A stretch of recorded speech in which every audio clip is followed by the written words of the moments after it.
ಯೋಂತಃ ಪ್ರವಿಶ್ಯ ಮಮ ವಾಚಮಿಮಾಂ ಪ್ರಸುಪ್ತಾಂ ಸಂಜೀವಯತ್ಯಖಿಲಶಕ್ತಿಧರಸ್ವಧಾಮ್ನಾ ಅನ್ಯಾಂಶ್ಚ ಹಸ್ತಚರಣಶ್ರವಣತ್ವಗಾದೀನ್ ಪ್ರಾಣಾನ್ ನಮೋ ಭಗವತೆ ಪುರುಷಾಯ ತುಭ್ಯಂ.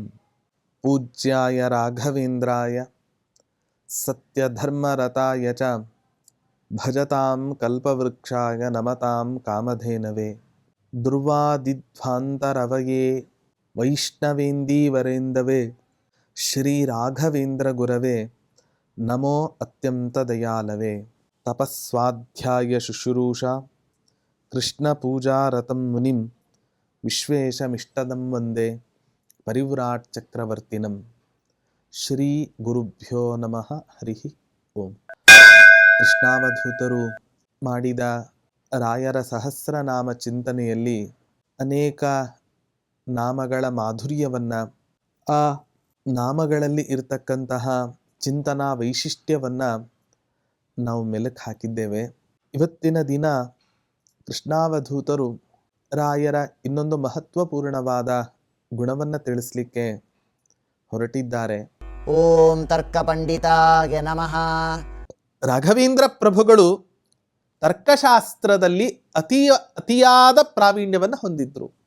ತುಂಬ ಉತ್ತಮವಾದ ಪಾಂಡಿತ್ಯವನ್ನು ರಾಘವೇಂದ್ರ ಪ್ರಭುಗಳು ತರ್ಕಶಾಸ್ತ್ರದಲ್ಲಿ ಹೊಂದಿದ್ರು. ಇವತ್ತಿನ ದಿನ ತರ್ಕಶಾಸ್ತ್ರ ಅಂತ ಹೇಳಿದ್ರೆ ಕೆಲವರಿಗೆ ಅದು ಕಬ್ಬಿಣದ ಕಡಲೆ, ಇನ್ನು ಕೆಲವರಿಗೆ ಅದು ಬಾಳೆಹಣ್ಣಿನ ಸಿಪ್ಪೆಯನ್ನು ಸುಲಿದಷ್ಟು ಸಲೀಸಾಗಿ ಆ ತರ್ಕಶಾಸ್ತ್ರ ಅವರಿಗೆ ರುಚಿಸತ್ತೆ. ತರ್ಕಶಾಸ್ತ್ರ ಪ್ರವರ್ತಕರು ಇವತ್ತಿನ ದಿನ ಅನೇಕರನ್ನು ನಾವು ನೋಡ್ತೇವೆ. ಕಣಾದ ಮಹರ್ಷಿಗಳು, ಅಕ್ಷಪಾದರು, ವೈಶೇಷಿಕ ಸೂತ್ರಗಳು, ಪ್ರಶಸ್ತಪಾದರ ಭಾಷ್ಯ, ರಘುನಾಥ ಶಿರೋಮಣಿಗಳು, ಗಂಗೇಶ ಉಪಾಧ್ಯಾಯ, ಗದಾಧರ, ಹೀಗೆ ಅನೇಕರಿಂದ ಇವತ್ತಿನ ದಿನ ತರ್ಕಶಾಸ್ತ್ರ ಇವತ್ತಿನ ದಿನ ಜೀವಂತವಾಗಿ ಇದೆ. ಗೌತಮಸ್ಯ ಕಣಾದಸ್ಯ ಕಪಿಲಸ್ಯ ಪತಂಜಲೇಃ ವ್ಯಾಸಸ್ಯ ಜೈಮಿನೇಶ್ಚಾಪಿ ದರ್ಶನಾನಿ ಷಡೇವಹಿ.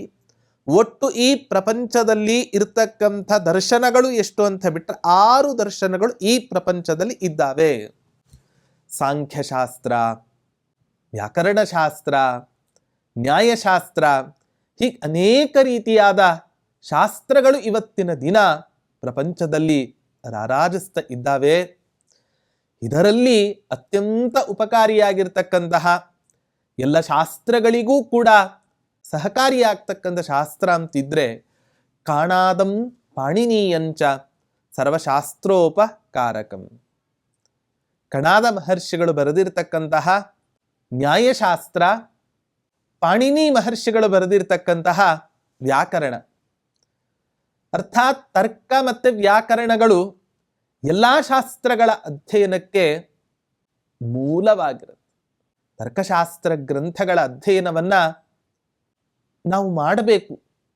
ಸಂಪೂರ್ಣವಾಗಿ ನಮಗದರಲ್ಲಿ ಆಸಕ್ತಿ ಇಲ್ಲದೇ ಇದ್ದರೂ ಕೂಡ ಇತರ ಶಾಸ್ತ್ರಗಳ ಅರ್ಥ ನಮಗೆ ಸರಿಯಾಗಿ ಸುಲಭವಾಗಿ ನಮಗೆ ಅರ್ಥ ಆಗಬೇಕು ಅಂತಾದರೆ ಆಗ ಅವಶ್ಯವಾಗಿ ಕನಿಷ್ಠ ಮಟ್ಟದ ನ್ಯಾಯಶಾಸ್ತ್ರವನ್ನು, ವ್ಯಾಕರಣಶಾಸ್ತ್ರವನ್ನು ನಾವು ಜೀವನದಲ್ಲಿ ಅಧ್ಯಯನ ಮಾಡಲೇಬೇಕು.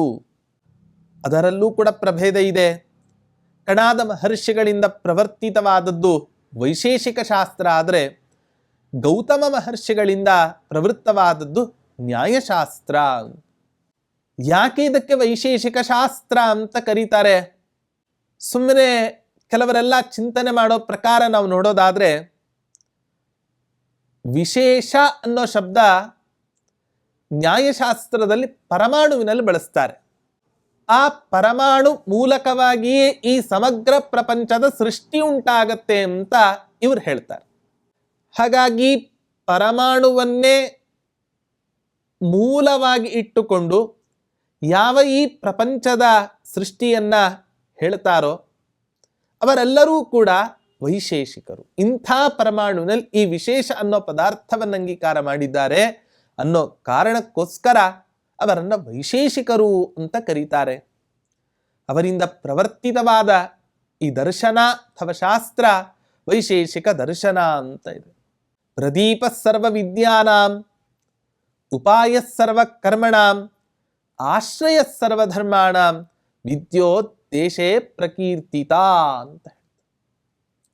ಸರ್ವವಿದ್ಯಾನಾಂ ಪ್ರದೀಪ, ಎಲ್ಲ ವಿದ್ಯೆಗಳಿಗೂ ಕೂಡ ದಾರಿ ದೀಪವಾಗಿರ್ತಕ್ಕಂತಹದ್ದು.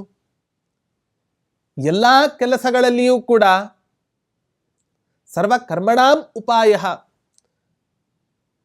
ಏನಾದರೂ ಒಂದು ಹೊಸದಾದ ತತ್ವಗಳನ್ನು ನಮಗೆ ತಿಳಿಸಿಕೊಡ್ತಕ್ಕಂತಹದ್ದು.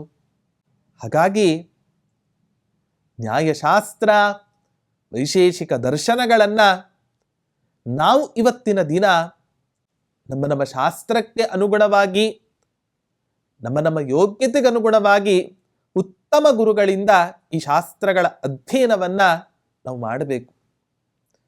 ಈ ನ್ಯಾಯಶಾಸ್ತ್ರ ಪ್ರವರ್ತಕರ ಅನೇಕರನ್ನು ಇವತ್ತಿನ ದಿನ ನಾವು ಕಾಣ್ತೇವೆ. ವಾತ್ಸ್ಯಾಯನ ಮಹರ್ಷಿಗಳು, ಜಯಂತ ಭಟ್ಟರು, ಕಣಾದ ಮಹರ್ಷಿಗಳು, ಗೌತಮರು, ಅಕ್ಷಪಾದ, ಹೀಗೆ ಅನೇಕರ ಈ ನ್ಯಾಯಶಾಸ್ತ್ರ ಪ್ರವರ್ತಕರಲ್ಲಿ ಇವತ್ತಿನ ದಿನ ನಾವು ಕಾಣ್ತೇವೆ. ಈ ತರ್ಕಶಾಸ್ತ್ರದಲ್ಲಿ ಮುಖ್ಯವಾಗಿ ಏನು ಹೇಳ್ತಾರೆ, ಒಟ್ಟು 7 ಪದಾರ್ಥಗಳನ್ನು ಅಂಗೀಕಾರ ಮಾಡ್ತಾರೆ. ಈ 7 ಪದಾರ್ಥಗಳ ಜ್ಞಾನದಿಂದಲೇ ಅವರು ಮೋಕ್ಷ ಅಂತ ಆಗತ್ತೆ, ಅವರಿಗೆ ಮೋಕ್ಷ ಆಗತ್ತೆ ಅಂತ ಹೇಳ್ತಾರೆ. ಮೋಕ್ಷ ಅಂತ ಹೇಳಿದ್ರೆ ಏನು? ದುಃಖ ಧ್ವಂಸವನ್ನೇ ಮೋಕ್ಷ ಅಂತ ಕರೀತಾರೆ. ದುಃಖ ಅವನಿಗಿವಾಗ ಆಗ್ತಾ ಇಲ್ಲ ಅಂತ ಹೇಳಿಬಿಟ್ರೆ, ಅವನಿಗೆ ದುಃಖ ಧ್ವಂಸ ಇದೆ ಅಂತ ಹೇಳ್ಬಿಟ್ರೆ ಅವನಿಗೆ ಮೋಕ್ಷ ಅಂತ. ಹಾಗಾದ್ರೆ ಈ 7 ಪದಾರ್ಥಗಳ ತತ್ವಜ್ಞಾನದಿಂದ ಉಂಟಾಗ್ತಕ್ಕಂತಹ ಮೋಕ್ಷದ ಸ್ವರೂಪ ಅದು ದುಃಖ ಧ್ವಂಸ ರೂಪವಾಗಿದೆ. ಹಾಗಾಗಿ ಅದು ಅಭಾವ ರೂಪವಾದದ್ದು ಅಂತ ಹೇಳ್ತಾರೆ. ವಸ್ತುತಃ ನ್ಯಾಯಶಾಸ್ತ್ರದಲ್ಲಿ ತರ್ಕಕ್ಕೆ ಪ್ರಮಾಣವನ್ನು ಅಂಗೀಕಾರ ಮಾಡೋದಿಲ್ಲ, ಪ್ರಮಾಣಕ್ಕೆ ಸಹಕಾರಿಯಾಗಿದೆ ಅಂತ ಹೇಳ್ತಾರೆ.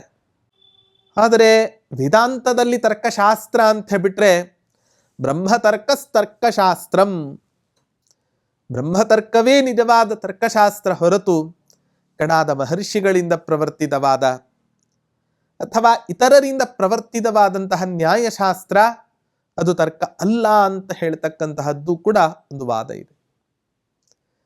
ರಾಘವೇಂದ್ರ ಪ್ರಭುಗಳು ಇವರಿಂದ ಪ್ರವೃತ್ತವಾದ ನ್ಯಾಯಶಾಸ್ತ್ರದಲ್ಲಾಗಲಿ ಅಥವಾ ಬ್ರಹ್ಮತರ್ಕದಲ್ಲಾಗಲಿ ಎಲ್ಲದರಲ್ಲೂ ಕೂಡ ಅತಿಶಯವಾದ ಪಾಂಡಿತ್ಯ ಈ ರಾಘವೇಂದ್ರ ಪ್ರಭುಗಳಿಗೆ ಇತ್ತು.